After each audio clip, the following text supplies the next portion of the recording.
February 1791, just north of the Potomac River, the bubble-shaped submarine came to a slow halt. Its pilot looked through the bent glass in the craft's top section to get a visual of his target.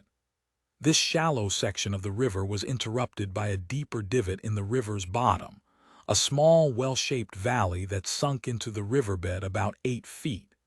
It was into this hole that David's sights were set. He maneuvered the small submarine, an exact copy of one of his previous inventions, the turtle, into position at the edge of the small well. The watercraft wasn't exactly easy to move. A combination of foot pedals and hand cranks were required in perfect unison just to move the semi-buoyant craft forward, much less side to side. He needed to turn completely around, slowly moving turtle stern toward the hole. His hands flew over the controls and cranks, ensuring there were no overcorrections or fast movements that might send the vessel spinning out of control. The Turtle Roman II and her predecessor Turtle were both groundbreaking in many ways. David Bushnell designed the first American submarine, and this second version, using a water-based ballast system for controlling depth. This newer version incorporated a screw-type propeller to push the craft forward through the depths. To the untrained eye, this newer copy was exactly the same as its first incarnation.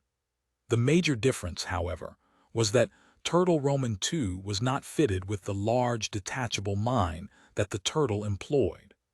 The Turtle's mine had been something David included as an afterthought given the turmoil of the British occupation of Boston and the surrounding colonies. He'd had enough foresight to fit his underwater vehicle with a functional though limited weapons system. Combining the detachable mine with the stealth of a vessel that could travel sight unseen below the water's surface, Bushnell had hoped to create a vessel that could one day be used in naval and military applications. If the Turtle succeeded in deploying its timed explosive onto the underbelly of a British battleship, the young nation might gain an advantage over its powerful British opponent. David hadn't been able to get the mines to stick to the undersides of the ships, so while the intended effect, destroying British ships, hadn't been achieved, the outcome was still the same. The timed mines erupted from the ocean's floor, and the British pulled their fleet back out of the harbor, unsure of what had caused the explosions. Overall, Bushnell's mission was a success. Today, the Turtle Roman II had a different mission. Rather than a detachable mine on the submarine's backside, a 200-pound detachable box was added. Its contents were unknown to David. He was simply contracted to navigate to the proper location beneath the surface of the Potomac River and detach the box, placing it precisely where his employers designated the well-shaped depression at the river's bottom, the corners of it now marked with temporary wooden rods. With his turn finally complete, David was now directly above the drop zone. He unscrewed the large connecting rivet and pressed the clasp holding the detachable unit in place. He heard a soft pop as the box disconnected from the rear wall. After waiting 30 seconds to ensure that the box had reached the river bottom, he turned the submarine 90 degrees to his left, facing the craft almost due north. From this angle, he could see his handiwork through the submarine's small, bubble-shaped viewing window. The large crate, bound with metal bands and locked in 4 places, sat nestled at the bottom of the shallow well, half submerged in silt and pebbles. Satisfied, David began spinning the propeller with his feet and guided the craft up to speed toward the shore. His work was done and his payment could be collected. Prologue. Part 2. From a rise above the northern edge of the river, 3 men watched silently, 2 on horseback, the third standing next to them.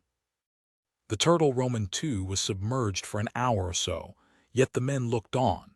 They said nothing to each other until David's ship resurfaced, preceded by a growing circle of lapping water and bubbles from the emptying ballast. As the submarine slid toward them, the man seated in the middle spoke to the man standing next to him.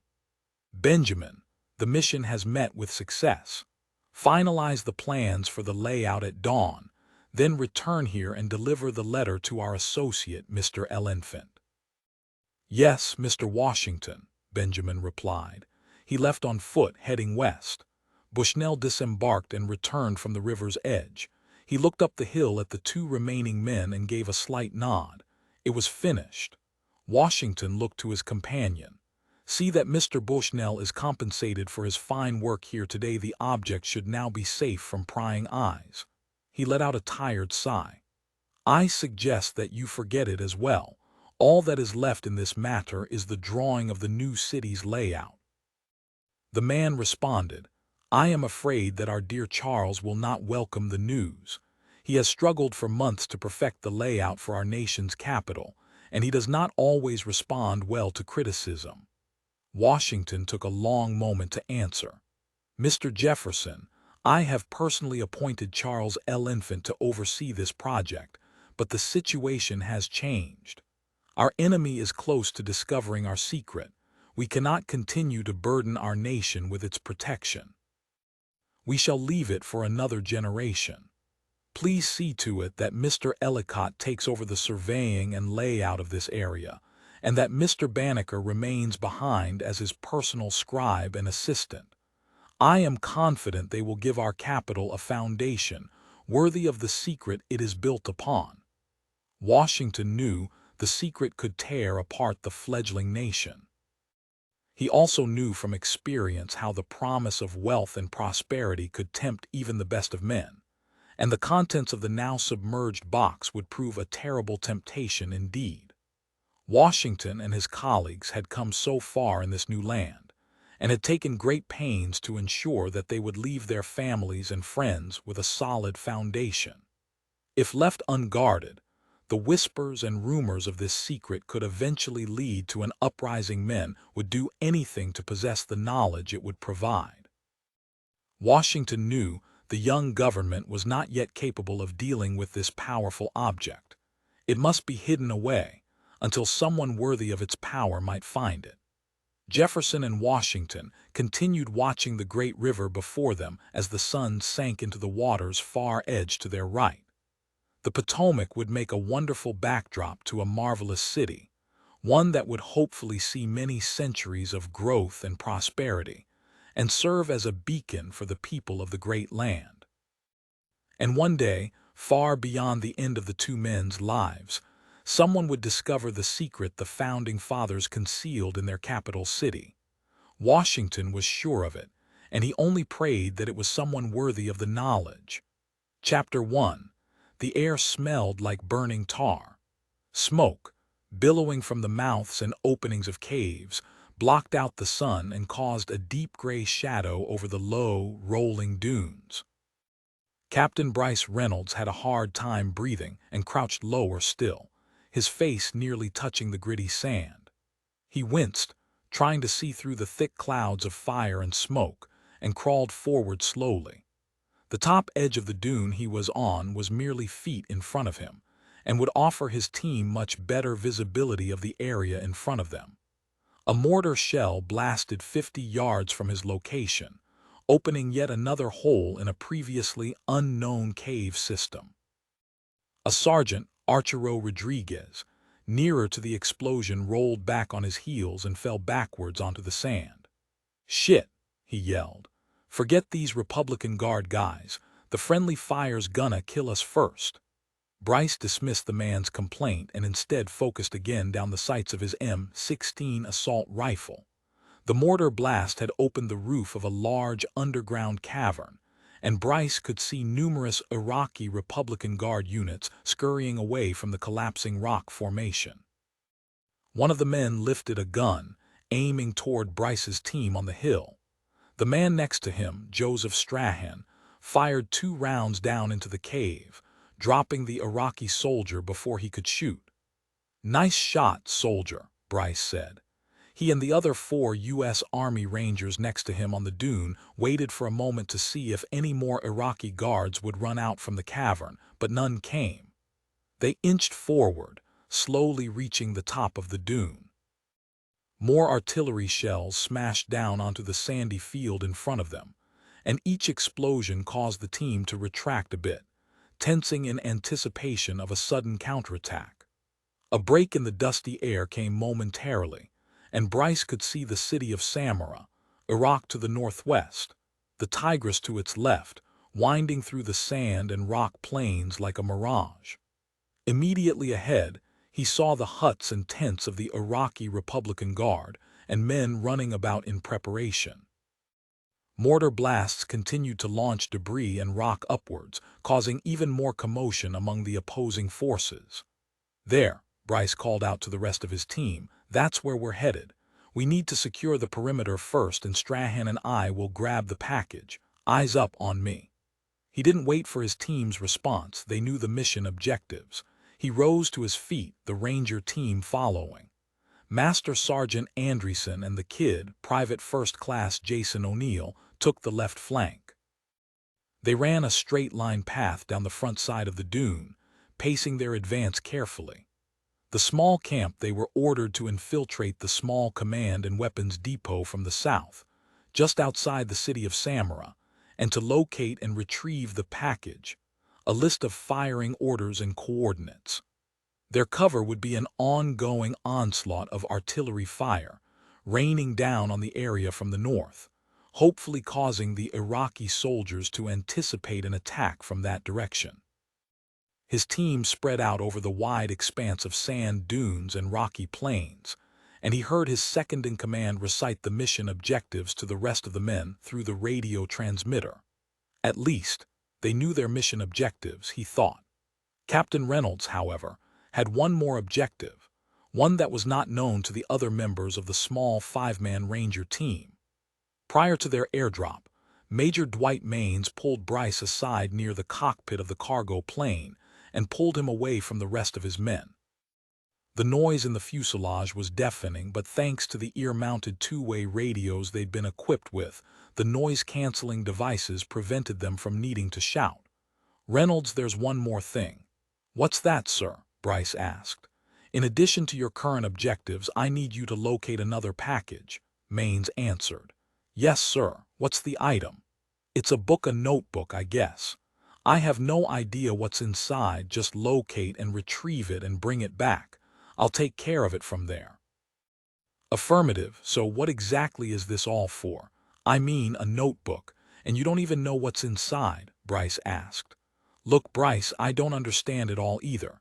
This is definitely a need-to-know mission," and he looked to the men in the cargo plane's interior preparing for their jump. "I expect that you'll keep this under wraps as well." "Of course. Say no more. See you on the other side, Major." He turned and walked down the middle of the fuselage, the two facing rows of seated combat soldiers suited and ready for deployment. Bryce nodded at them and took his place at the front of the line, readying himself for the drop. Another mortar shell explosion brought him back to the present. So far, the attack had been executed flawlessly. The Iraqis didn't seem to know there were enemy troops on the ground in their area, and the Ranger team was moving steadily and quickly toward the camp. O'Neill and Andreessen reached the clearing on the southwest side of the camp and went prone behind a cluster of boulders. On the right flank, Sergeant Rodriguez moved into position and prepared to strafe the outside of the quartermaster's tent. Bryce lifted a fist to his head, then counted to 3 on his fingers. At 3, he lifted his gun and squinted down the scope of his assault rifle. Next to him, Corporal Joseph Strahan did the same. "Mortar team, open fire." His own men also opened fire on the 8 scattered tents and mobile buildings. Bryce's order signaled the beginning of the attack. While the mortar unit had been laying covering and distracting fire from the north, the real fireworks were just beginning. Bryce had timed their attack with the mortar team, stationed less than a mile away, and now the infantry unit there was using all 3 of their mortars in tandem, launching explosive rounds on the camp once every other second. The effect was chaotic. The 20 or 30 Iraqi men hunkered down in the tents and buildings snapped into action. They ran in every direction, some chopped down immediately by Ranger fire and others hit by falling mortar rounds. The few that weren't hit ran for the tunnels and bunkers surrounding the base. Bryce shouted orders as the team closed in. "Strahan with me.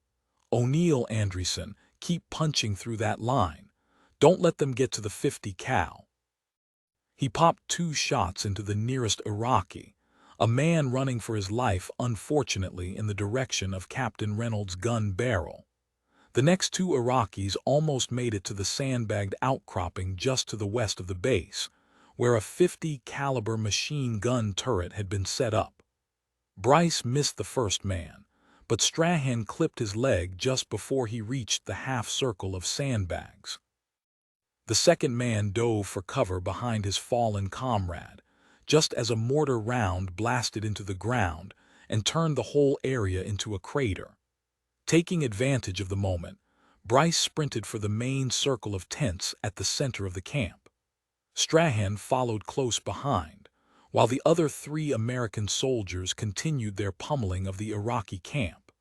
Bryce hoped to get in and out in less than 2 minutes, an eternity in the midst of battle. As he entered the nearest tent, his in-ear radio squawked to life. "Captain, O'Neill's down." The voice was Martin Andreessen's, a man who'd been part of Bryce's team for only a few months. "We're under heavy fire from our 6, sir. These bastards came out of nowhere, from their 6. Bryce's mind went into overdrive. How was that possible? Thermal scans showed no movement outside the 500-yard perimeter surrounding the base. Further, ground-penetrating radar confirmed that the Iraqi troops were mostly above ground, and not in the small tunnel system that ran throughout the area. But they were under fire from the west, behind O'Neill and Andreessen's position. "I'm guessing about 5, maybe 6 men, sir," Andreessen continued, and Bryce could hear the sound of gunfire in between the soldiers' words. "Heavy firepower, and they seem to know our exact locations. I'm trying to hold them back, but it's..." The voice in Bias's ear died, replaced by an eerie silence. "Shit." 2 of his men were down, and he still hadn't located either objective. Thankfully, moments like this were Bryce's forte, and the reason he was in charge of the small Ranger unit. His mind ran through the different scenarios while he continued searching the tents. Why hadn't the scans picked up the enemy forces to the west? Even with the river, they'd have seen their advance and would have warned me. Bryce came to a small tent, almost dead center of the camp.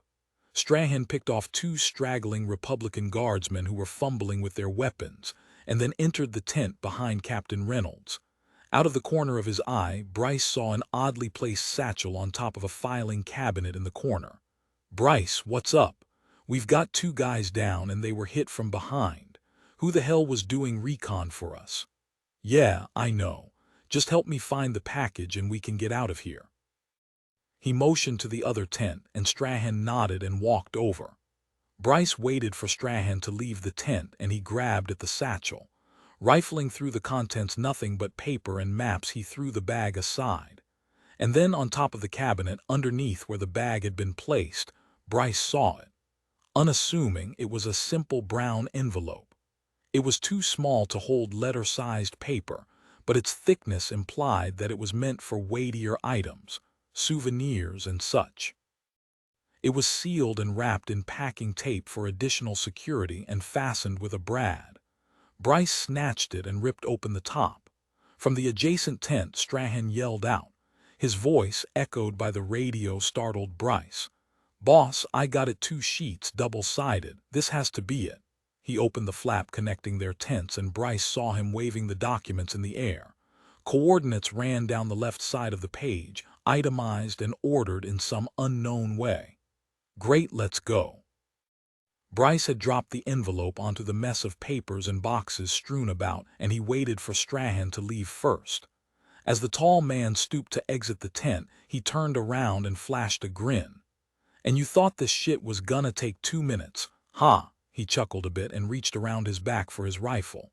Through the open tent flap, Bryce could see a shadowy figure approaching. "Corporal, get down," Bryce yelled. Joseph Strahan jerked away from the tent opening, but it was too late. An Iraqi soldier appeared in the doorway, and one hand reached out for Strahan's head, while the other disappeared behind the American's back. Strahan let out a pained whimper, and Bryce could see a flash of a knife's blade, followed by a splatter of blood. He pulled up his weapon and aimed toward the two men, hoping to find a shot. Finally, a break in the struggle allowed Bryce to fire a short burst from his assault rifle. The Iraqi man tumbled forward, pushing Strahan down with him. "Shit, Joseph, you all right?" he called out. But as soon as Bryce saw his partner's open wound, he knew the man was doomed. The knife had cut deep, catching him just beneath the ribs and pushing upward through his lung. He was bleeding out, and there was no way he was going to live. His eyes flicked to Bryce for a long second, then closed as he coughed a mix of blood and bile. He reached to his side, struggling with something at his belt. Bryce started to walk toward him to offer aid, but within seconds the man was gone. It was then that Bryce noticed two things. First, the group of 3 Iraqi soldiers running toward the tent where they'd just seen their comrade fall. Second, he saw the metal object Strahan had wriggled free from his belt just before he died. The pin of a grenade. Bryce reacted instinctively. He jumped backwards, trying to put as much distance between himself and the downed soldier, and then covered his head. The grenade blew just as the Iraqis had neared the tent. The blast tore into them, throwing their bodies back and out onto the open desert ground. Bryce felt the wind rushing overhead, pushing the shockwave and fiery air along with it. A few chunks of debris and smaller bits of rock rained down around him, but he was okay. Standing, he took in the ensuing scene. The mortars have stopped, he thought. Or had he been shell-shocked? Maybe he was momentarily deafened by the explosion. Raising his hand to his ear, he strained to hear the update coming through his radio.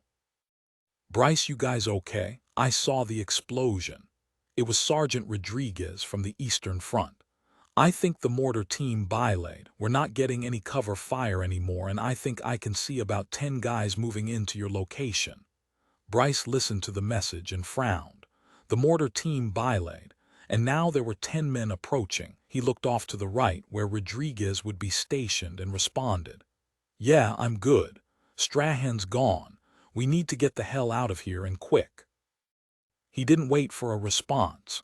Bryce's mind flared once again as the adrenaline coursed through him, igniting his capacity for reason and deduction. His world slowed as he thought through the protocols, the by-the-book training he and his men had gone through for these instances, and he calculated the risks and probabilities of each chosen strategy. His ability to think and process under pressure were unmatched in his field, and his superiors had taken notice. Bryce was the whiz kid of the Rangers, and his analytical and data-driven mind had gotten him several quick promotions during his short career in the military. It was time to leave.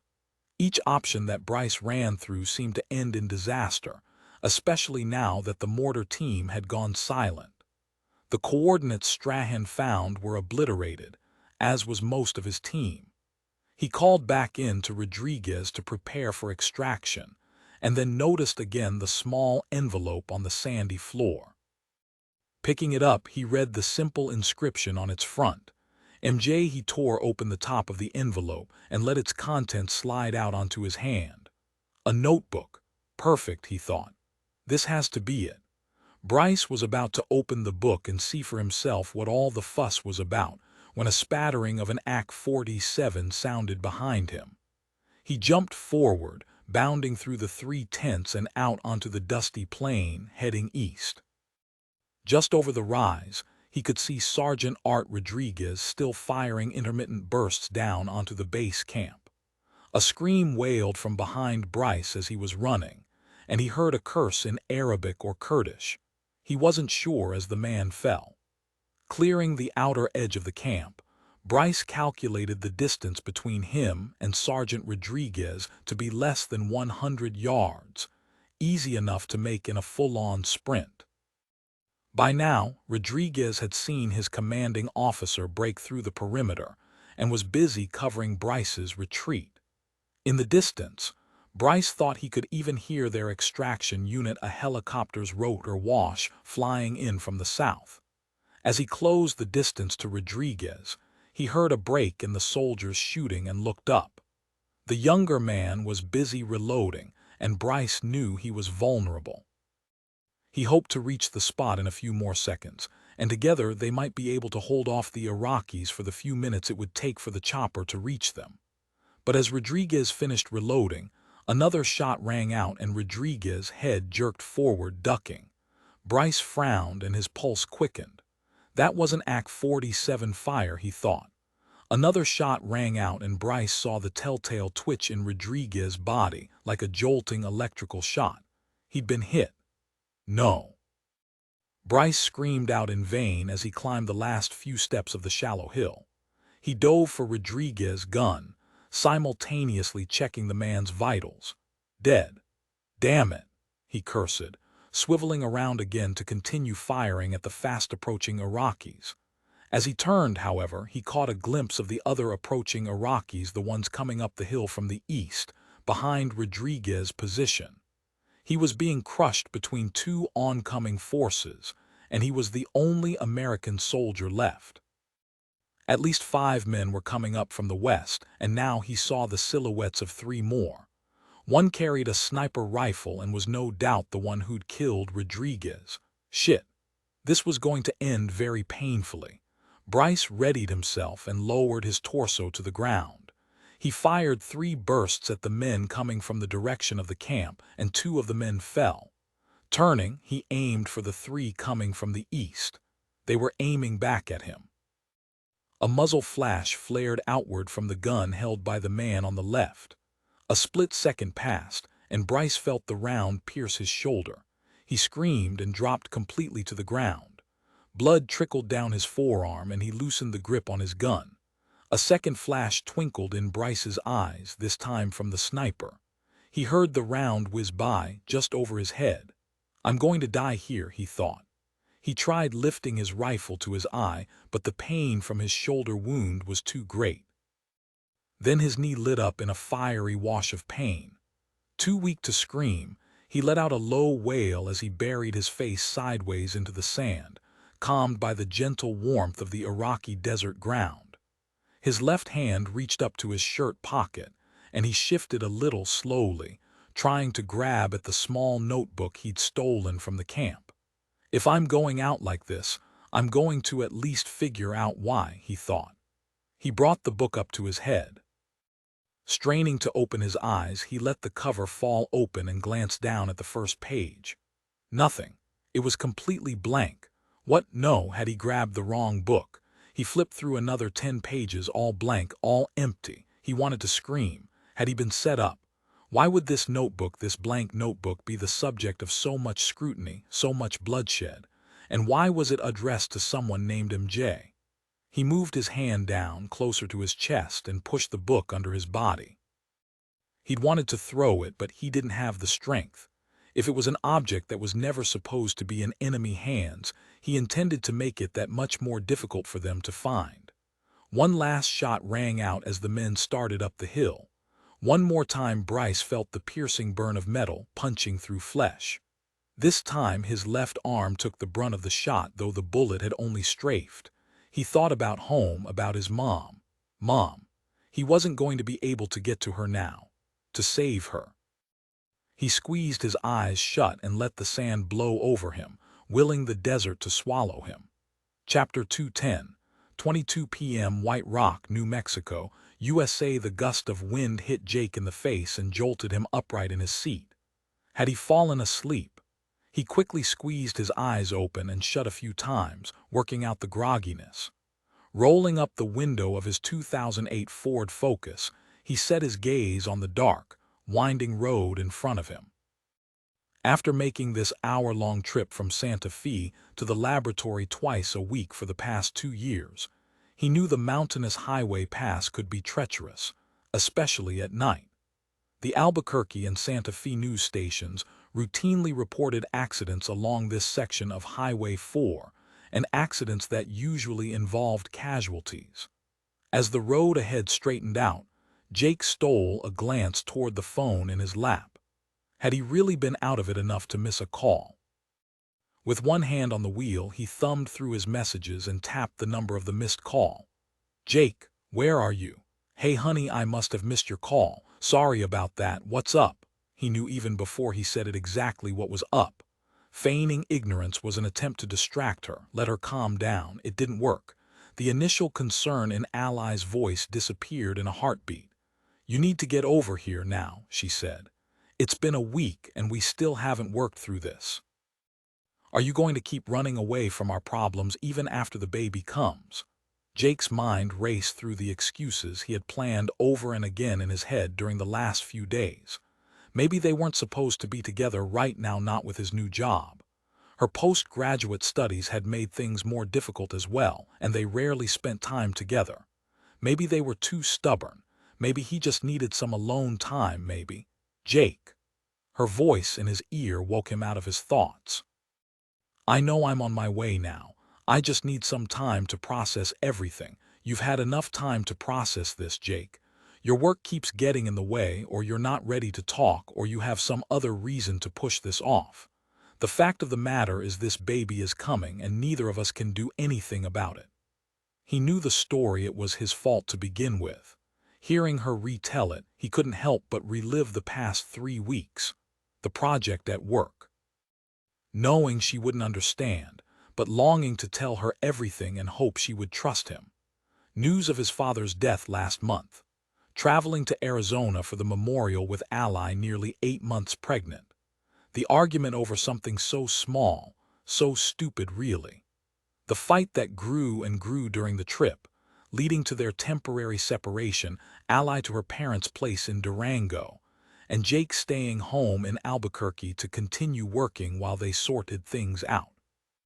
It amazed Jake how quickly they went from best friends to bitter opponents over something so insignificant. He knew how it would end. She'd apologize for being irrational, and he'd promised to stop being so stubborn. They would laugh a little and kiss, and then go back to the way it had always been since they'd met in college at Boulder, arguing over lab assignments and helping each other out on midterms. His reverie slowly faded, and he smiled at the fact she hadn't yet stopped talking. Now she was rehashing how her mother had tried to talk her out of marrying him. Man, they'd been through a lot together, and it had only been 7 years. They'd laughed, cried, fought, and otherwise experienced the full range of human emotions together, and now he thought about how much he cared for her. As Ally talked, the road climbed into a steep left turn around a mountainside, with a sheer cliff on the right. Jake compensated for the incline by pushing down harder on the gas and began to veer left into the turn. "Jake, are you listening to me?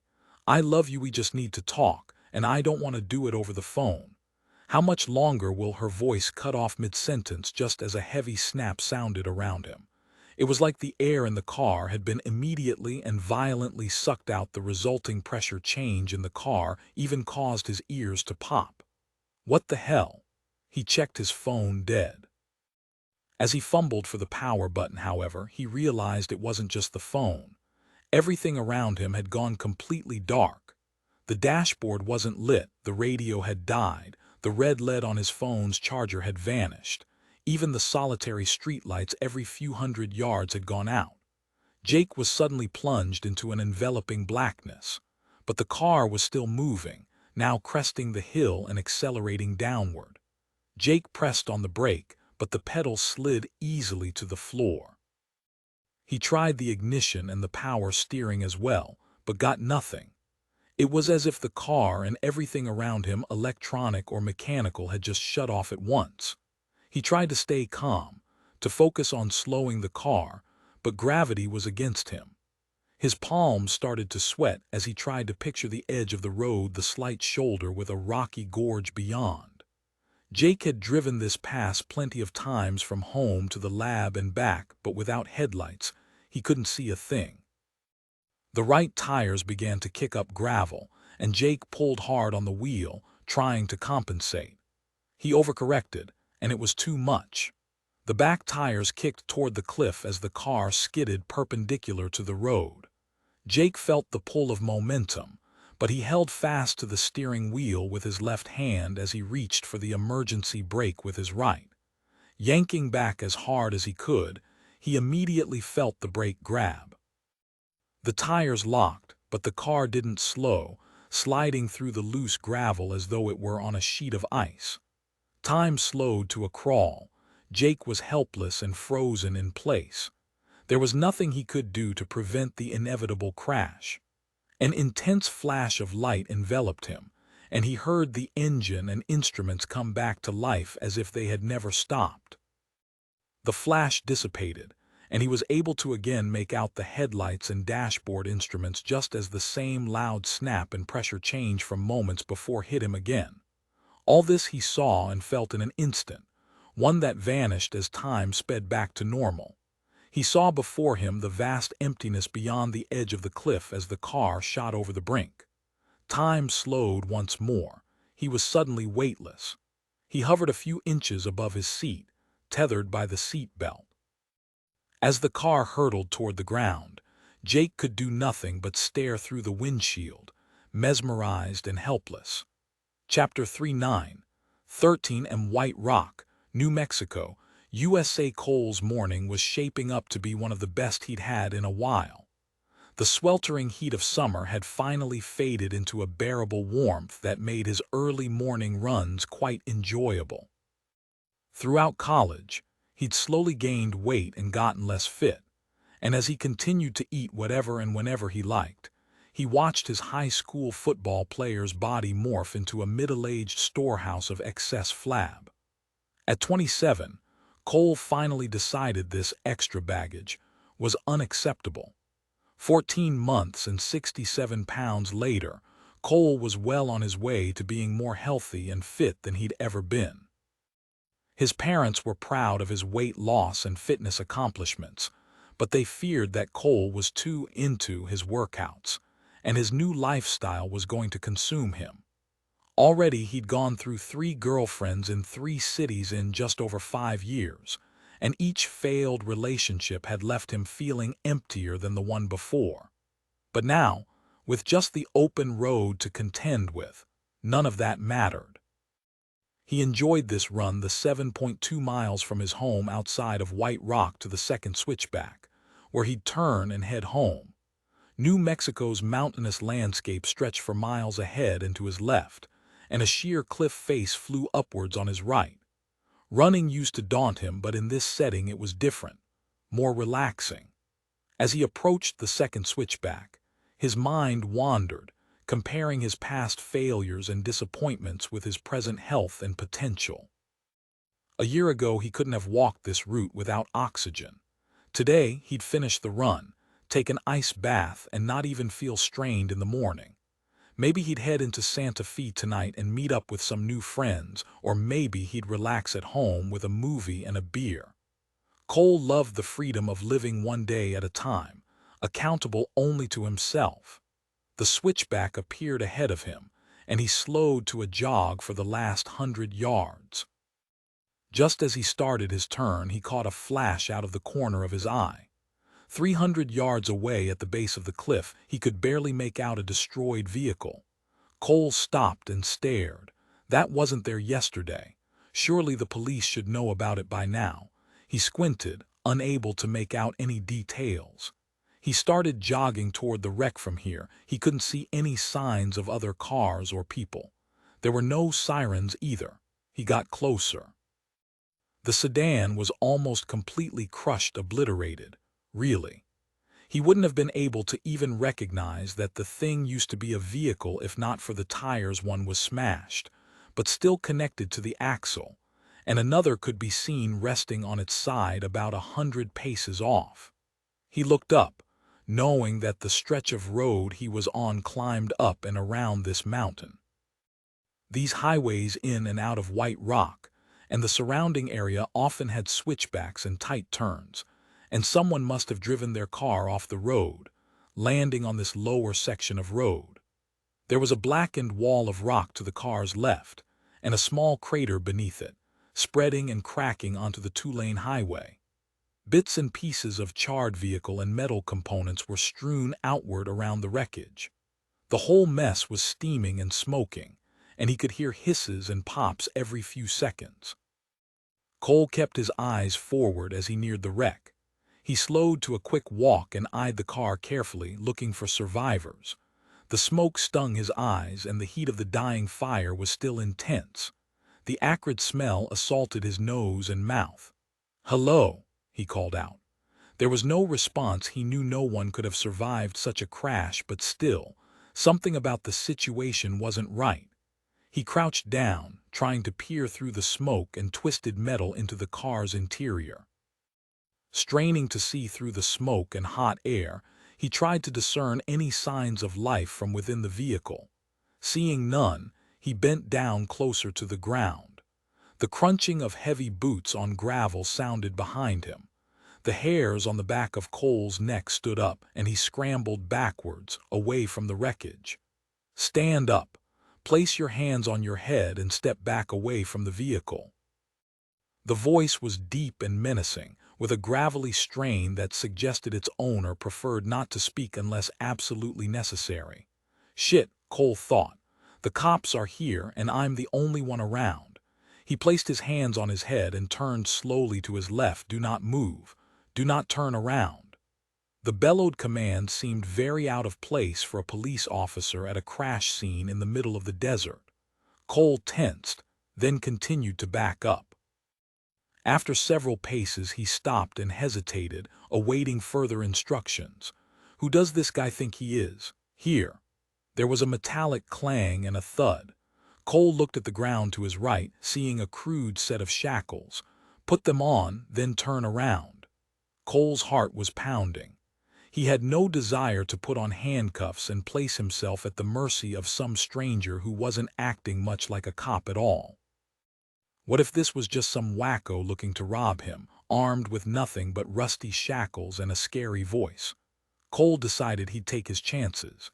He spun around to his left, straight into a crushing blow square on his cheekbone. Stars flashed inside his head. His eyes blurred and he dropped to one knee. The pain was unbelievable. He had been hit before, in schoolyard fights mostly, but this was something else, like getting hit by a truck. Cole got up, wiping his eyes with his wrist. Struggling to clear his vision, he looked up into the face of a behemoth, a broad-shouldered man with a slightly hunched back, dressed in military fatigues and holding an assault rifle loosely in his massive hands. "Get up, boy, and hurry." Cole realized the man spoke with an accent, but he couldn't quite place it. Russia? Eastern European. Then, as his eyes finally refocused, Cole saw the other three men. Chapter 4, 920. Agent Vladimir Bykov watched the young man standing next to the wreckage, his back to the soldiers, and he could almost hear him assessing the situation. He was nothing special, average build, neither fat nor skinny. Vladimir wondered if he was scared, and he smiled inwardly at the thought. They'd caused the car wreck late last night. Bykov himself had wired a simple explosive charge to the road, set to detonate on impact. The first vehicle that came down the winding road at the top of the cliff hit the strand of explosives and careened down here. The car was almost immediately engulfed in flames, but the driver, a man of about 30 years, was able to crawl out before the sedan caused him too much harm. It was amazing he'd lived, actually, but it made it easier for the Vilacorp team to pluck him off the side of the road, wounded and in a daze, and bring him into the lab. There, Bykov knew, the man would die. Not right away, but eventually. He would be subjected to many tests, painful tests, and he would eventually succumb to his injuries. So far, none of their subjects had survived, and that man and this kid in front of him now would be no exception. Bykov had been a part of Vilosic's guard unit for more than a year and had mostly enjoyed the work. His commander, Agent Karn, was something of a slave driver who expected more from his agents than most military combat units. But Karn did allow his men autonomy most of the time. Karn didn't care what the men did off duty. And on duty, he certainly didn't care how the dirty work was done as long as it was done quickly and completely. Recently, the team received orders from the head of Vilacorp Tanning Vilosic to use immediate and lethal force to acquire particular assets for the company. Karn, BK, and the other 3 agents were all too happy to comply. An entire African village was then thoroughly laid to waste. On another mission, they had smoked out the entire corporate headquarters of a small mining company in Peru to find a particular object for Vilosic. The employees were herded into a group outside, while Agent Karn and the others went in to retrieve the package. BK, tasked with keeping the people in line, tied the people together by the hands and fired a few rounds into the edges of the group. In the ensuing chaos and stampede, many were trampled as others struggled to escape. BK had watched with mild interest for a few moments until the hysteria began to annoy him, then he calmly shot the survivors.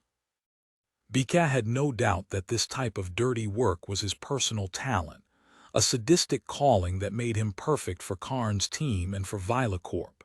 His childhood priest had often talked about the importance of calling, and Vladimir now understood that the priest had been right all along. BK was a killer, and he was brutally good at it. He heard the whump of Karn's rifle butt as it struck the young man's face, and BK came back to the present. He licked his lips in anticipation of a fight, though he knew it would take very little to beat the American into submission. He stepped up to receive his orders. Cuff him and bring him back to the facility. Dr. Vilosic wants to run initial tests within the hour. Yes, sir, BK responded without emotion. He reached for the shackles at the young man's feet. As BK squatted down, Cole suddenly lashed out and kicked some gravel into BK's face. Then he bolted, leaving BK and the others momentarily frozen in place. The soldiers behind Agent Karn lifted their rifles in turn, preparing to fire at the fleeing man. "Stand down," Agent Karn rasped. He swung his assault rifle up and aimed steadily down the sight. BK stood obediently by, watching as Karn tensed his upper body and relaxed his core, preparing for the recoil. The rifle let out a thump, not unlike the sound of a cork popping from a wine bottle. Instead of the quick and deafening bang of a normal assault rifle, the thump hung in the air, a pulsating, rhythmic zzzzz. The sound resembled an electric discharge, but deeper. Chapter 5. Cole couldn't hear any footsteps, and he was just beginning to wonder what was going on behind him. Then the shockwave hit him. His body convulsed with tremors for a split second. He felt everything go weak. He tried to force his legs to keep moving, but a loud, pulsating hum overtook his thoughts and filled his brain. His entire body felt tingly, like a limb fallen asleep. He was completely paralyzed. Still conscious yet unable to look around or even blink, Cole had a sudden sense of vertigo. It seemed the road beneath his feet was slowly receding. Chapter 6. Forcing his eyes open, he tried to blink back the fuzziness in his vision and look around. Bryce couldn't believe he was alive. He also couldn't believe how much pain he was in. The bullet wounds, 2 of them, felt tight, like someone was pushing down on them. A quick glance down revealed that they had been cleaned, wrapped, and bandaged, but he felt like other areas of his body had been under attack as well. His head felt swollen, under pressure. His legs were weak. It was almost impossible to shift his body to the side to see his visitor. His visitor? Who was that?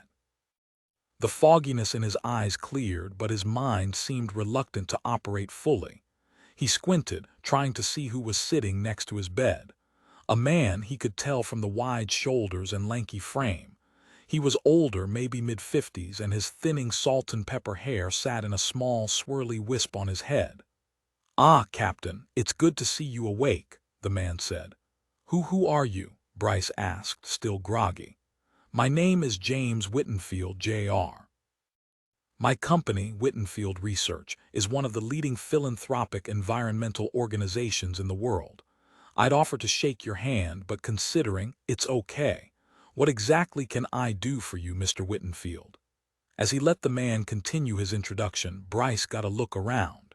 He was in a hospital, and from its dingy appearance it seemed it was a small and all but forgotten one at that.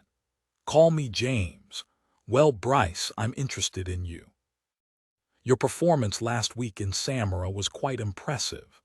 I heard about it from Major Dwight Maines. He wasn't there, Bryce said, confused. Actually, he was there just in time to snatch you right out from under the grasp of the Iraqi Republican Guard. He flew in. His chopper team gunned down 5 or 6 Iraqis just outside their camp and saw you on the ground. Good thing, too, you weren't in such great shape. A few more minutes down there and you'd have bled to death. Yeah, well, I'm starting to think maybe that would have been better, Bryce said, trying to stretch out his tight muscles. I'm not so sure about that, Whittenfield said, reaching for something in his coat pocket. As he did, Bryce noticed the man's attire for the first time. A pressed suit, Brooks Brothers or another high-end tailored variety with a fitted white Oxford shirt. Conservative yet contemporary. His left hand was inside the coat, and the man's wrist and watch was exposed. A Cartier chronograph, 1953 edition. Bryce knew it was worth upwards of $20,000, so this guy really does have some money. He also didn't fit in with the hospital either. The walls behind the man were dusty, and Bryce could smell the faint hint of the dry sandiness of the desert. They were still in Iraq, or at least somewhere in the Middle East. Maybe in a civilian hospital, though it was hard to tell. He looked back to the man at the side of his bed. This guy, James Whittenfield, was American, judging by his accent, possibly from the Northeast Philadelphia or Boston. Whittenfield retracted his hand from his coat pocket, holding the notebook. Bryce's eyes narrowed, the events that day on the battlefield coming rushing back. If you weren't rescued, we might never have found this little gem. So what? There's nothing in it, it's blank, Bryce responded. I noticed. Lucky thing, too, the others aren't. The others? Right. I've got plenty more of these little notebooks, Whittenfield said, flipping through the blank pages. They were my father's, James Whittenfield, Sr., that is. He started Whittenfield Research, and these books, about 30 of them altogether, were his personal journals. Research, hypotheses, experimental results, it's all in there. This one, the one that was stolen from my lab a few months ago, is the last notebook, one he hadn't started writing in yet, Whittenfield explained. What kind of research? What does the company do? Captain Bryce, using his first name as he continued, my work has always been a roller coaster ride. There's always someone you're pissing off one day, and the entire scientific community's in an uproar because of you the next. We are an environmental research firm, and most of our clients are multinational corporations. Pharmaceuticals, defense systems engineers, even oil conglomerates, they're all waiting in line to talk to us. We provide a unique form of insurance to our customers, future-proofing. You see, Capt. Reynolds, most companies are more afraid of the future than anything else. Are they going to remain profitable? Are they going to consistently deliver on their numbers and keep their shareholders happy? Are they even going to remain solvent in this economy? These are things they're worrying about every day, and companies like mine offer an insurance policy against these fears. We can research and deliver the next line of products that will redefine their industries before their competitors even know they're working on it. Bryce interrupted, frowning. So, you're a gigantic research firm working with the world's largest companies. Why haven't I ever heard of you? He asked. Well, first, we're not exactly a large research firm. We only work with a few clients at a time, though conveniently they usually want the same thing: immunity from their competitors' attacks. Immortality, if you will. They all want to maintain their position at the forefront of their respective marketplaces, and it turns out we can usually deliver on that wish. Due to this extremely proprietary nature of our work, we aren't well known outside the small circle of businesses we've worked with, and we intend to keep it that way. Okay, great. Makes sense, Bryce said, finally sitting up fully on the hospital bed. "But what does this all have to do with me?" "I know about your mother, Bryce," Whittenfield said, almost cutting Bryce off. "I know she's suffering from a rare viral infection, a strain that's rendered her mostly paralyzed." Bryce's eyes flashed in anger, then to a steely burn. "She's not going to be able to heal. They have no idea what it is or how to fix it." He pictured his mother, Diana Reynolds, in bed in her Utah home. A nurse, basically a hospice worker from a local retirement community in nearby Salt Lake City, stayed with her most of the morning and evenings to provide basic care, cleaning, feeding, and the occasional one-way conversation. The memory pained him, but he knew there was nothing he could do for her. He'd already spent both of their life savings on treatment, flying doctors to and from the small cottage, only to be told the viral infection wasn't contagious. He'd run out of money, and the military's insurance plan forced him to continue serving on active duty to continue paying for her care. "How do you know about that?" Bryce asked. "There was a small article about it in a medical publication not too long ago," Whittenfield replied. "One of my doctors found it. What I found most intriguing about your mother's case is that we had two similar instances like it not 6 months before the article was published. Two others." "I thought it was an isolated incident," Bryce said. "As did we, but it's not. While we haven't been able to understand the source of the infection, I do believe we've found a treatment." Bryce's hair on the back of his neck stood up. Could he be telling the truth? After so long, so much time spent chasing a dead end, a treatment, like an antidote. "Yes, well, we're not finished yet. The first 2 subjects didn't survive, but I think we've isolated the culprit in the viral cell's makeup, and I think we can figure out how to heal your mother. But Bryce, I need something from you in return. Your performance in the Rangers hasn't gone unnoticed. I know about your accomplishments so far, your quick mind. Dwight Maines is a close friend of mine from Cambridge. We studied together in our introductory courses, and I've been picking his brain lately about his men here in the Special Forces. You see, we need someone like you out at the research lab," Whittenfield said. "Someone like me?" Bryce asked. "A soldier." "No, not just a soldier. I saw your test results. The comprehension, deductive reasoning skills off the charts, Bryce. I don't want someone who can wield a gun. Any grunt with 2 eyes and arms can do that. I need someone who can protect our interests that I'm afraid will be under scrutiny very soon. This notebook was just the first incident. Whoever's after my father's research, my research is going to continue snooping around until they find what they're looking for. If you agree to leave with me now, I can fill you in with the specifics of the job on the way. I am prepared to make you an offer up front, take it or leave it, of $1 million. If you stay with me for all 6 months, I'll pay you another $1 million. I know you'd like to get back your mother, but give me the next 6 months of your life and you'll be set for the rest of it. Oh, and suffice it say, anything we can do for your mother's health will be done. If we find a treatment, and I believe we will, for your mother's paralysis, you can consider her healed, all expenses paid." Bryce was stunned. $2 million in 6 months. He couldn't imagine what this guy would want him to do. It seemed too good to be true. "Well, it sounds like a pretty fantastic offer, but I don't know anything about your company. What's the catch? Why are you so interested in protection?" Whittenfield sighed, but didn't hesitate in his response. He stood and walked to the foot of Bryce's bed. "The reason you have never heard of us is that we have been continuing along the same line of research since the mid-1930s that has paralleled a similar, yet much more popularized topic in American culture.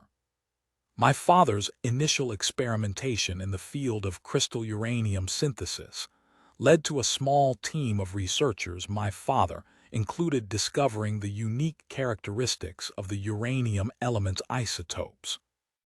The work was highly classified, but of extreme importance to the U.S. government, and in 1939 an official project was initiated, called the development of substitute materials. Bryce glanced up sharply at the man standing before him. His mind raced as he tried to place what this man James Whittenfield, Jr., had just said. Where had he heard of that before? My father's research was paramount to modern American history. What my father's discoveries led to what that team ended up becoming was the foundation for the atomic bomb. Their project was called the development of substitute materials, but the American population now knows it by its code name, the Manhattan Project. Chapter 710, 46 p.m. University of New Mexico Department of Ancient Studies, Albuquerque, New Mexico, USA. Professor Jensen Andrews felt exhausted, and it was only Wednesday. It seemed like as he got older, the days got shorter, yet somehow he ended up even busier.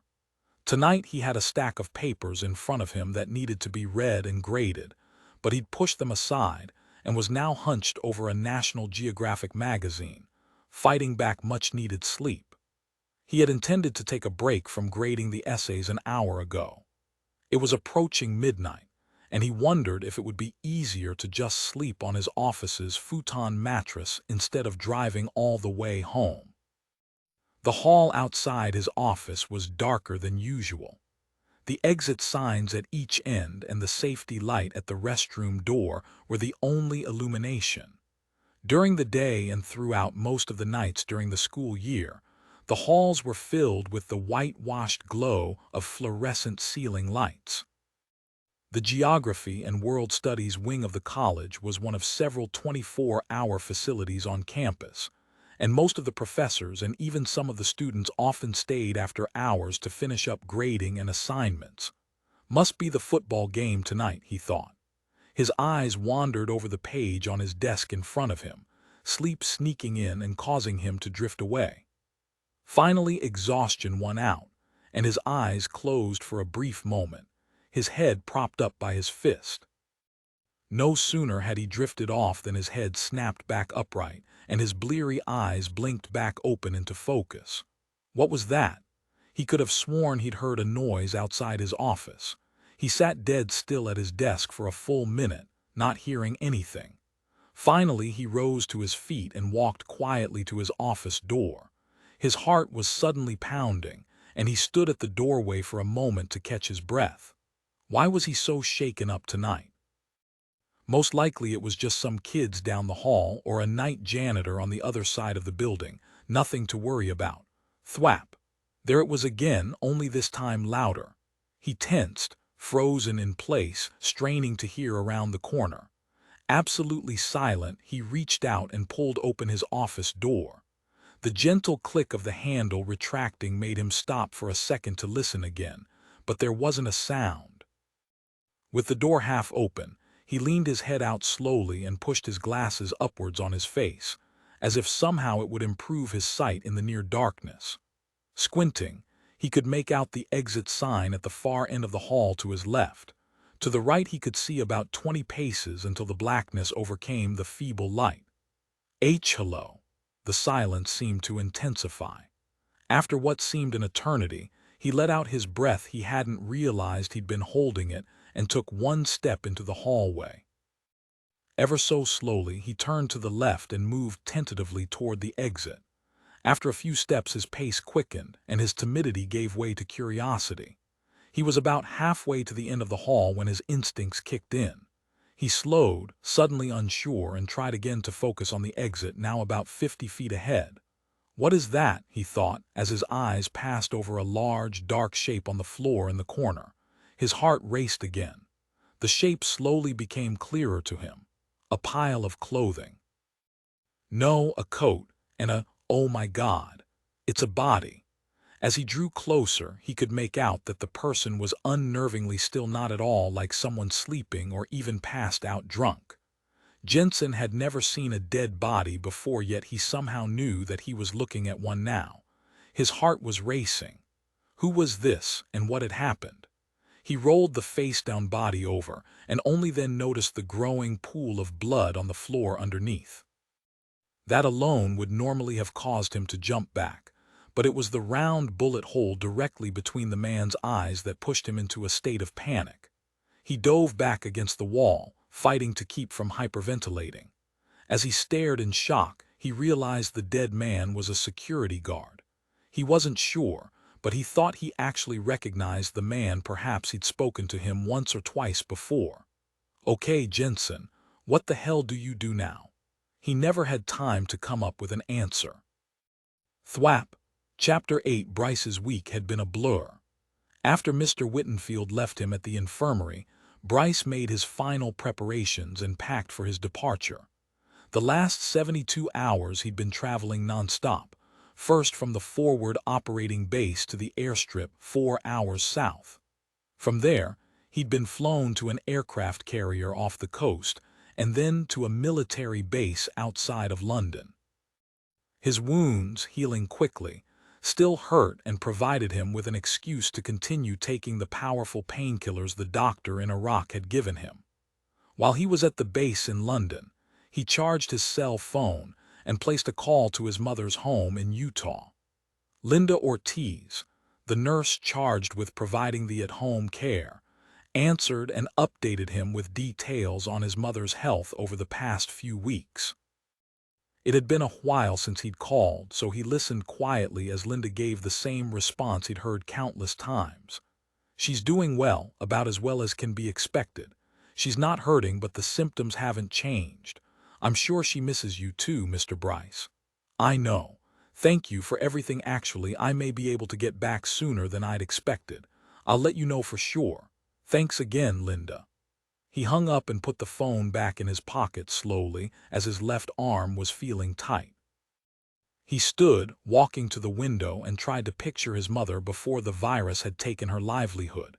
She was a great woman, strong but in a gentle way. After his father had passed away 6 years ago, she'd moved from Denver to the quieter life of a sleepy Utah town. Bryce moved regularly during his first few years in the military, but he had recently rented an apartment in Salt Lake City, less than an hour from her place. Good thing, too. He remembered the night she called, confused, frantic, unable to feel her feet or hands. It had taken her 3 tries just to dial his number. By the time he got to her house, she was on the floor in the living room, unable to move. The doctors kept her in the hospital for 2 weeks, but weren't able to figure what was wrong. Experts in viral and bacterial infections were flown in, but could not isolate the foreign strain that was holding Bryce's mother hostage. It seemed to be a rare occurrence of an infection chemically similar in composition to encephalitis, but without the continuing negative side effects. Instead, she was paralyzed from the neck down but stable. Bryce had argued and negotiated, but finally persuaded the hospital staff to set up a bed in his mother's home where she would be continuously monitored and cared for. That was over 2 years ago. Bryce's life now was split between the army and caring for his mother. When he wasn't deployed, he stayed at his mother's house, taking an odd job here or there to pay her enormous bills. As he thought more about the mounting stack of bills he'd be facing upon his return to the States, he remembered the great deal he'd been offered. Sure, it was probably dangerous you didn't offer someone $2 million just to play security guard, but like Whittenfield had said, he'd be able to pay the remainder of his mother's bills and have more than enough to keep them both comfortable for a while afterward. He sighed, the swelling in his arm and shoulder reminding him of his healing injuries, and walked back to the main hallway. Surprisingly, Whittenfield was there to meet him. They shook hands and Bryce followed the older man out to the tarmac where a sleek business-class Learjet was waiting. Next to the military planes and vehicles surrounding it, the jet seemed out of place. This guy must have some friends in very high places, Bryce thought as he boarded the plane. A flight attendant, wearing the Whittenfield Research logo on a blue button-down shirt, appeared and guided Bryce and Whittenfield to a seat toward the back of the plane. They were the only 2 passengers. This must be Whittenfield's plane, Bryce thought. Promptly the attendant brought forth 2 cocktails, a mix of some hard liquor and a fruit juice. Whittenfield shook his glass and took a drink. Bryce did the same, all the while examining the interior of the fancy plane. Its seats were rhubarb-colored, accented with a rich mahogany. The center of the fuselage had been stripped of the rows of seats, and in their place a large, square room stretched toward the cockpit. A sign on the door facing Bryce said "Command," and Bryce realized then that this plane wasn't just a means of transportation for the rich businessman. It was a mobile command center. "So, Bryce, let's dive in. I'm sure you have a lot of questions for me," Whittenfield began. "And seeing as we have only 8 hours of flying time in front of us, we'd better get started." Bryce smiled, the obvious sarcasm not lost on him. "Mr. Whittenfield, I appreciate your hospitality here, and I am interested to get to know what it is exactly that your company does. However, it's just—" Bryce fumbled for his words, hoping to not insult the man seated across from him. "I guess I just need the reassurance of knowing that this deal you offered me, it seems great. Amazing, actually is going to turn out to be something." He hesitated, not finding the correct words. Whittenfield held up a hand to interject. "Captain Reynolds, I understand that this seems to be quite an unbelievable opportunity for you. However, I promise you that I am more than serious. In fact," he said, reaching to a briefcase next to his seat and taking out a small netbook laptop, "I'll go ahead and transfer the initial $1 million into an account of your choosing. Further, if you're not satisfied with the position 1 week from now, I'll request half of that amount be wired back to me, and we can go our separate ways. The $500,000 remaining will be yours as a gift. Consider it the most lucrative workweek of your life." With a smug grin, he turned the laptop to Bryce and waited for his response. The plane started to taxi, only minutes away from takeoff. Bryce sensed that he was also only minutes away from a drastic change in his life. He leaned forward in his seat to enter the bank account information, and his new boss, James Whittenfield, Jr., looked out the window. Content. Chapter 9. Unknown. He blinked. "Nothing. Am I dead?" He blinked again, and the blackness surrounding him slowly became an image, blurry at first but gradually more clear. He had a splitting headache. Professor Jensen Andrews blinked again and slowly tried to sit up. The pain in his side was excruciating, and it took him a couple of tries to fully prop himself up on one arm and look around. He was in a room all metal, with no windows or furnishings except for a bed and small toilet in opposite corners. The toilet and bed frame were metal as well. The bed held a thin mattress with several springs protruding from the top. Finally, his eyes were drawn to the floor. It was made of double-layer reinforced steel, and the only break in its smooth surface was a small square window, no more than a foot in diameter. The window was reinforced with vertical steel bars a few inches apart. Clearly, he was not intended to leave. Great. Jensen looked down at his body to see what was causing the pain in his side. His shirt, a white button-down with a pencil pocket, was open to the waist. His lower torso was wrapped in a thick gauze bandage. The bandage had a small, round, dark stain just to the right of his stomach. He had been shot. The recollection surprised him. The area around the wound was tender, but for the most part the pain was isolated to the immediate area. He carefully probed around the spot, getting a feel for how severe it was.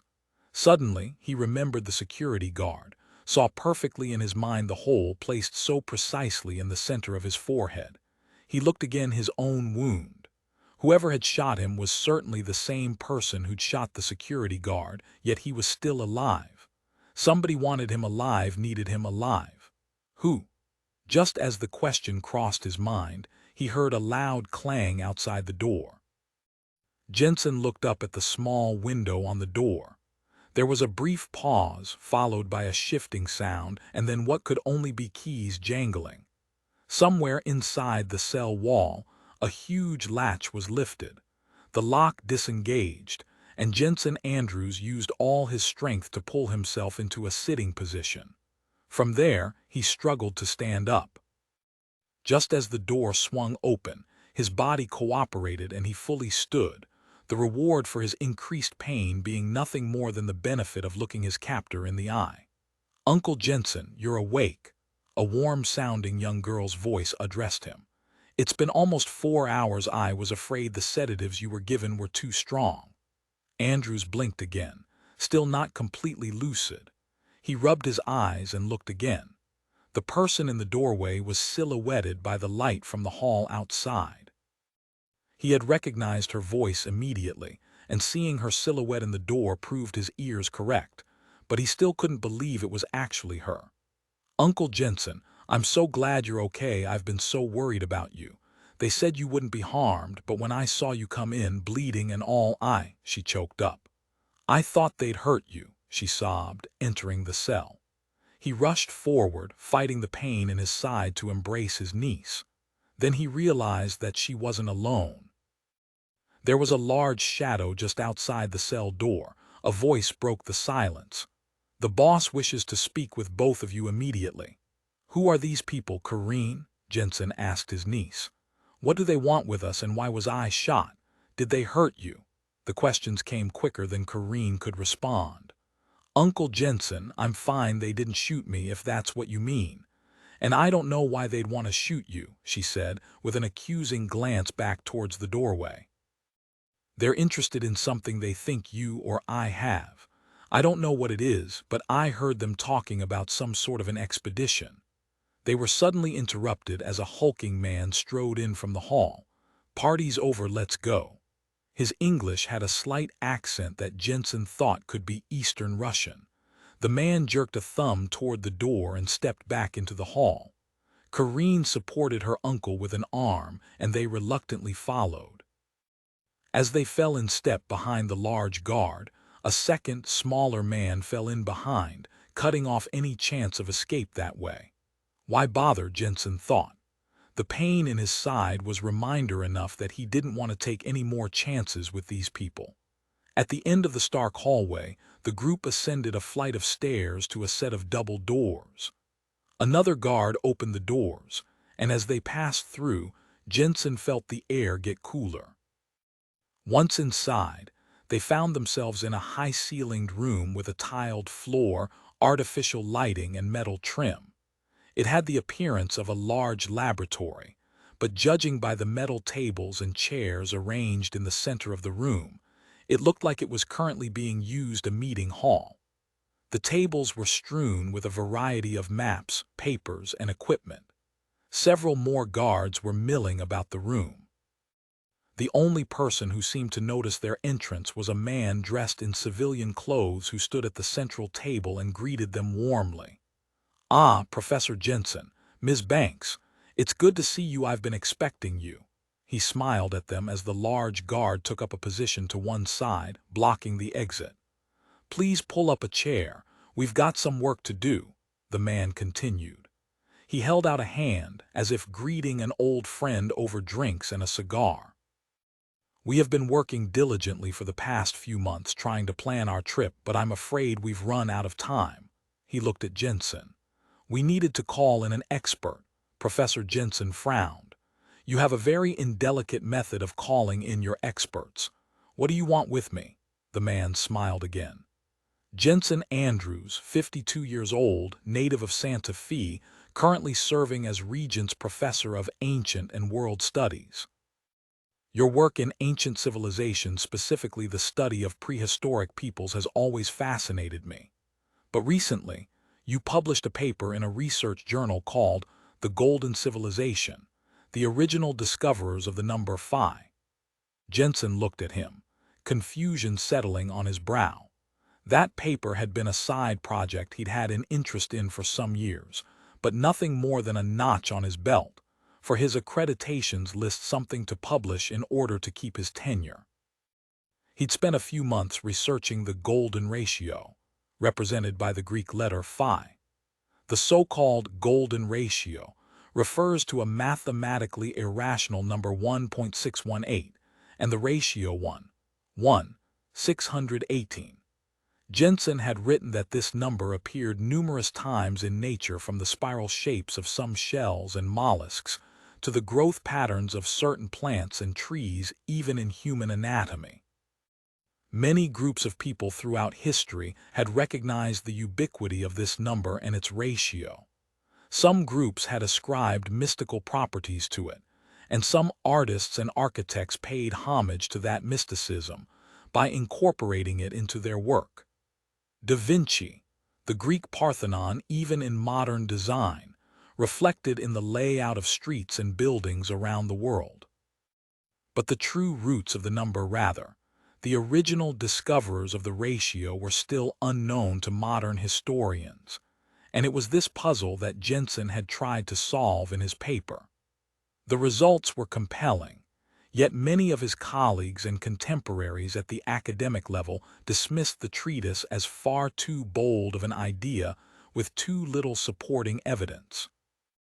The work had been an interesting aside to his professorial duties at the university, and it had helped to keep him occupied during the previous summer. Still, even he didn't think the paper was definitive enough to warrant much attention after it was published. "Professor Andrews, I feel that you would be a valuable asset to our team. My name is Dr. Tanning Vilosik, and I have spent the last 30 years of my life trying to find the solution to one problem. I believe you can help me solve that problem. Dr. Vilosik, I don't understand what exactly is it that you're trying to accomplish. And why were we kidnapped?" Kareen suddenly interjected. "Why not just ask for help?"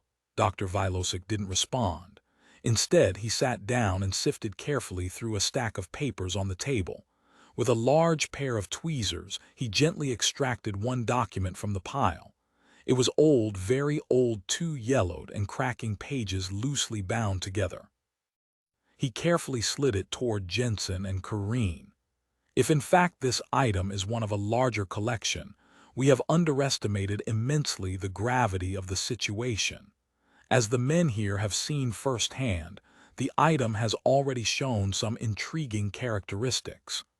On the first day of the month, we had placed the stone next to a wilted flower on the sill. Within the night, the flower had begun to heal. It was a most unexpected reaction, and we have since determined that the stone itself was the cause of this reaction." Jensen faced Vilosik, shocked. "Where exactly is this item, or stone, now?"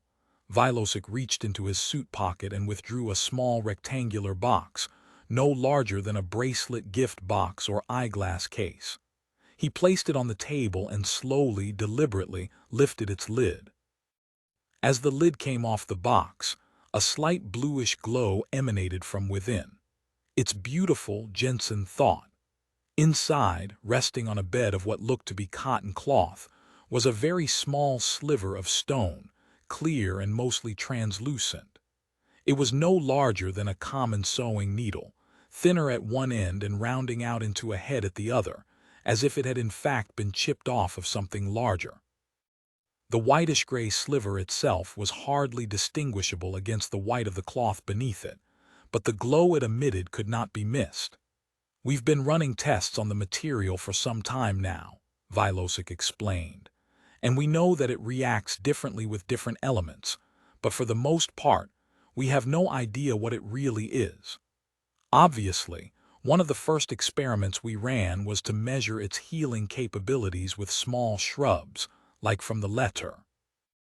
It works better than we'd expected, taking a completely dead, dried-out plant to a robust, exceptionally alive state. Subsequent experiments with other life forms, unfortunately, have not been as successful. We've been able to resuscitate small mammals like mice and gerbils, but only for a limited amount of time. Each test subject showed a small flicker of life for a moment, but then immediately reverted to a state of death. For small wounds in larger animals, including humans, we've seen improvements in healing speed and have been able to replicate the material's effect in isolated incidents. For the most part, though, We believe this sliver of stone is just not large enough to cause any lasting regenerative effects for larger life forms. Vilosic continued. Further, we found that this element, whatever it is, bonds quite easily with almost any pure substance, at least temporarily. That's how we know it becomes active in different states with different materials. His voice trailed off as Jensen and Corrine gazed at the small glowing sliver of crystal. Its beauty was certainly evident, however small it was. Vilosic let them gawk at it for a few more seconds, then called their attention back to the document in front of him. It appeared to be missing the second page, but concluded on a third, offering some hypotheses the author had come up with to explain the stone's mysterious properties. It ended with a single symbol in the place of signature. It was the symbol of the golden ratio. "You see, Professor," Vilosic said, "there may in fact be some use for you here." Chapter 10. Dr. Vilosic continued to explain his thoughts on the ancient letter. The large guard, whose name tag read Karn, was joined by two more guards, one named Bicat and another, younger man named Rogers. As Vilosic went on, Jensen and Corrine listened with increasing interest, forgetting for a moment how they came to meet this man. Jensen found himself getting lost in the compelling results of Vilosic's research, and had to keep reminding himself that Vilosic had abducted them and shot him. The fact that he had a bullet hole in his side reminded him that there was something sinister about this whole thing, regardless of how interested he might be in Vilosic's research. Jensen wondered how Corrine could have any role in this. She was a smart girl, with a degree in applied physics and mathematics, on a fast track to a career at NASA. But with NASA's budget dwindling, her interests had shifted to a research career, or eventually a teaching position. She'd reached out to Jensen 6 months ago, hoping he could find her a position in his department. He had an opening, and they'd been working together since. They made a pretty good team, Jensen thought. It wasn't every day that Jensen got to do some old-fashioned research, the kind that turned him on to ancient history in the first place. But having Corrine around helped his preliminary information-gathering process go twice as fast. Corrine spoke several languages, including German and Spanish, but most notably native Hawaiian. She'd lived there from the age of 8.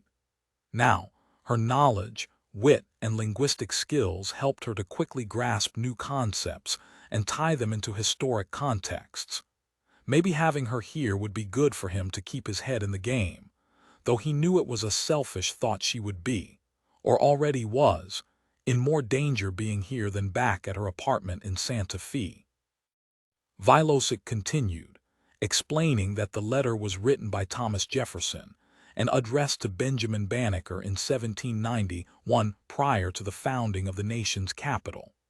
Jefferson and Washington apparently believed there was a legendary source of power that provided supernatural abilities to whoever possessed it. The item mentioned in the letter was possessed by a group of men referred to by Vilosic as the Phi Group, who had discovered its strange characteristics. They believed this item was a smaller piece of a much larger power source, and that they must retrieve and protect it, eventually using its magical properties for the benefit of the nation. So, Corrine interrupted, the Founding Fathers wanted to protect the nation, and this would be a huge insurance policy for them, but they didn't already possess the main source of power. How did they know it was part of a larger piece? Vilosic looked at her. We believe that they knew it was part of a larger piece because someone in their group had found it. Whoever it was, we don't know. But they did seem to believe they knew where on Earth the larger item was located. We don't have the whole letter, there's a page missing, but we do know that the group wrote Banneker to request that he approach the man in charge of laying out the city's streets and buildings, Charles Pierre L'Enfant, and have him slightly alter the city's layout. The letter's middle page was the only written account of the actual location, and Washington ordered it to be destroyed after Banneker read it. They wanted to design into Washington, D.C. streets a secret map to the location of the power source forever hidden in plain sight. We know Banneker at least partially succeeded, because within a few months Charles L. Infant resigned from the job and took his original plans with him. Benjamin Banneker became the assistant to the new surveyor Andrew Ellicott, and they created the layout that remains to this day. So, what were the changes they made? Corrine asked. An excellent question, one that had boggled me for years. Since there are no surviving copies of L. Infant's original map, we can't know for sure what the differences are between his and Ellicott's designs. We had been analyzing the street's angles and shapes, expecting to find a constellation or some kind of symbol that would point us in the right direction. There are so many obvious symbols, and recent popular culture has often pointed to these as symbols of Satanism, Freemasonry, and even more obscure possibilities. But your uncle's recent paper, he said, nodding toward the article on the table, led me to what I believe can only be the proper explanation. With that, Karn pulled a map from among the papers on the table and laid it out before them. Look familiar? Karn asked them. Jensen examined it. Sure, he said. It looks like the layout of Washington, D.C., obviously before the modern additions like highways and city expansion. It's actually before any construction had begun on the city at all, Vilosic said. This map is one of the preliminary documents created by Banneker and Ellicott's team, borrowing heavily, we assume, from L. Infant's original sketches. This, Karn said, is the layout approved by President Washington, his advisors, and Thomas Jefferson, after Banneker had Ellicott change the plans according to that letter. As we found out, there are numerous places in this city plan where crossing streets and their shapes create angles that are closely related to the golden ratio and its derivatives. Professor, when we read your paper on the ratio, we were struck by the fact that there are also numerous angles found in the Great Pyramid of Giza that are related to the golden ratio, some of them exactly the same as those in the city's plan here. Look for yourself. He pulled out another diagram detailing the dimensions of the Great Pyramid at Giza in Egypt. But, he continued, perhaps the nation's capital city was altered, not be a map to a location, but a map of a location. He asked this rhetorically, obviously knowing the answer. Jensen's mind was racing. Corrine wasn't as quick to pick up the implication. What do you mean, a map of a location? She asked. Well, Vilosic said, it turns out that it is not just angles that the two locations have in common. Here's a diagram of the interior of the Great Pyramid, Karn said, flipping the paper over.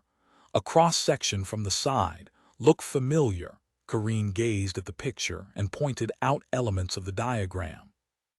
Here's the main chamber, the king's chamber, I believe. And this smaller one must be the queen's chamber, but I'm not sure about the bottom box or the other lines. Vilosic nodded approval. That's correct, and although the bottom chamber is simply referred to as the lower chamber, or subterranean chamber, as it's completely underground, directly opposite the pyramid's apex. The lines on the diagram are actually passageways inside the Great Pyramid, the ascending passage and descending passage, he continued, pointing out each in turn. There's a central shaft down the middle, and the double-lined section is the Grand Galley, part of the ascending passage, leading directly to the king's chamber. Professor Jensen silently took it all in. He knew the diagram from his own research and had seen it used on websites and in Giza books. He also knew now where the two men were going with their mini-lecture, but he let Vilosic continue. We immediately noticed a similarity between the two diagrams, Vilosic said, and with a little resizing we came up with this. He pulled yet another paper from the stack, this one much larger. It took a moment for Corrine to understand what she was looking at, and although Professor Jensen had anticipated this, it took him by surprise how well the two images, one of the Great Pyramid of Giza and one of the original Washington, D.C. city layout, fit together, now superimposed. Labels of the pyramid's main features had been added, and in parenthesis under each element was the corresponding street or feature on the DC map. The ascending passage was Pennsylvania Avenue, leading directly to the King's Chamber, the White House map. The northwestern side of Pennsylvania Avenue was the Grand Galley, starting on the DC map perfectly where the Capitol building was located. The descending passage lined up with Potomac Avenue. The subterranean chamber corresponded to a point in the Potomac River. The shaft section of the pyramid had a similar shape to DC's canal, and Vilosic explained that there were some liberties taken by the architects of the canal due to the natural topography of the area. Still, the similarities were uncanny. After a full minute examining the map, Corrine and Jensen looked up at Vilosic's wide grin. "You see, Professor, you've helped us determine the location of this power source hidden in plain sight for more than 2 centuries. The Founding Fathers needed to protect the location of the secret if they were unable to find it in their lifetime in some way that would go relatively undisturbed over the years. The small sliver of crystal you see before you was originally found at the bottom of the Potomac River in Washington, D.C., by a team of scientists. As a matter of fact," he said, pointing now at the superimposed Pyramid Street map image on the table, "they found it right here. It was in a rotting box, almost buried by silt, directly where the subterranean chamber on this image lies. It turns out they were pointing us to Egypt, to the chamber beneath the Great Pyramid." Jensen Andrews and his niece shared a puzzled look, then one of shock. "I require you and your niece to join us on this expedition. Your knowledge of the golden ratio and ancient Egypt dwarfs even my own. We may need that kind of expertise." His eyes moved slowly from Corrine to the map, finally resting on Professor Andrews. "Mr. Dr. Vilosic," Jensen stammered, "I appreciate your acknowledgement of my expertise, but why help you? What's to say you won't just kill us when you no longer need us?" Vilosic nodded toward Agent Karn. Karn smiled almost imperceptibly. He stood up, grabbing a fistful of Corrine's long red hair.